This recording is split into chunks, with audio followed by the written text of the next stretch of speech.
కాలేజ్‌లో ధరణి అనే అమ్మాయి నార్మల్‌గా మైక్‌లో అనౌన్స్‌మెంట్ ఇస్తూ ఉంటే, అప్పుడే రామలక్ష్మి అక్కడికి వెళ్ళి, "ఏం చేస్తున్నావు ధరణి?" అని అడుగుతూ ఉంటుంది.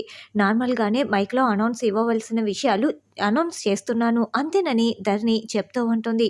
అప్పుడే రామలక్ష్మి మైక్‌ని ఆన్ చేసి, "ఇప్పుడు నేను మాట్లాడాలనుకున్నది స్టూడెంట్స్ అందరికీ చేరాలి" అని మనసులో అనుకుంటూ, "చూడు ధరణి, అస్మిత చాలా ప్లాన్ ప్రకారమే మన స్టూడెంట్స్ అందరి జీవితాన్ని నాశనం చేయటానికి అలా పేపర్ లీక్ చేసింది" అని స్టూడెంట్స్ అందరికీ వినపడేలా మైక్ ముందు మాట్లాడుతూ ఉంటుంది.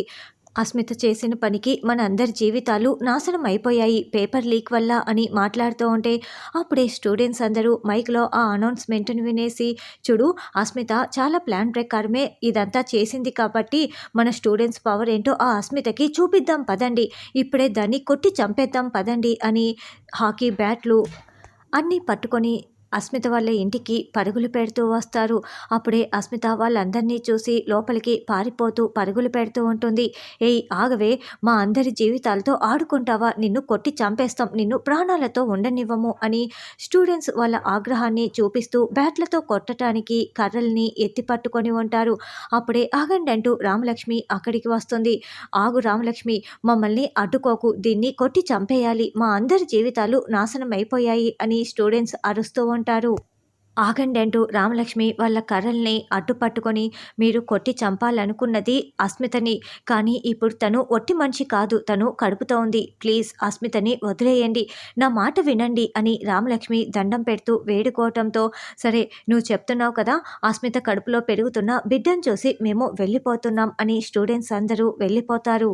వాళ్ళు వెళ్ళిపోగానే, "కాలేజీలో అనౌన్స్‌మెంట్ ఇచ్చింది నేనే. ఇక్కడ నిన్ను కాపాడింది నేనే. కడుపులో బిడ్డని తీసేయాలని ఇంకోసారి ఆలోచించకు. అలా ఆలోచించావే అనుకో, ఈసారి నిన్ను ఎవ్వరూ కాపాడలేరు" అని రామలక్ష్మి అస్మితకి వార్నింగ్ ఇస్తూ ఉంటుంది. అస్మిత ప్రశాంత్‌కి వాళ్ళ నాన్న బెయిల్ ఇచ్చి ఇంటికి తీసుకురాగానే, అస్మిత నేను అబార్షన్ చేయించుకుంటానని చెప్పి ఉంటుంది. అప్పుడు ప్రశాంత్ వెంటనే ప్రమీలకి ఫోన్ చేసి, "అమ్మ, అది అబార్షన్ చేయించుకుంటే మనకు ఆస్తి రాదమ్మా" అని చెప్తూ ఉన్నప్పుడు రామలక్ష్మి, రవీంద్ర మొత్తం వినేస్తారు. "ఏవండీ, ఏదో ఒకటి చేసి అస్మిత అబార్షన్ చేయించుకోకుండా నువ్వే ఏదో ఒక విధంగా కాపాడాలమ్మా" అని ప్రమీల రామలక్ష్మిని వేడుకొని ఉంటుంది. "అమ్మ రామలక్ష్మి, ఆస్తి కోసం కాదు, ఈ ఇంటి వారసుడి ప్రాణాలు పోకుండా నువ్వే చూసుకోవాలి" అని రవీంద్ర కూడా వేడుకోవటంతో రామలక్ష్మి ప్లాన్ ప్రకారం ఇలా చేస్తుంది.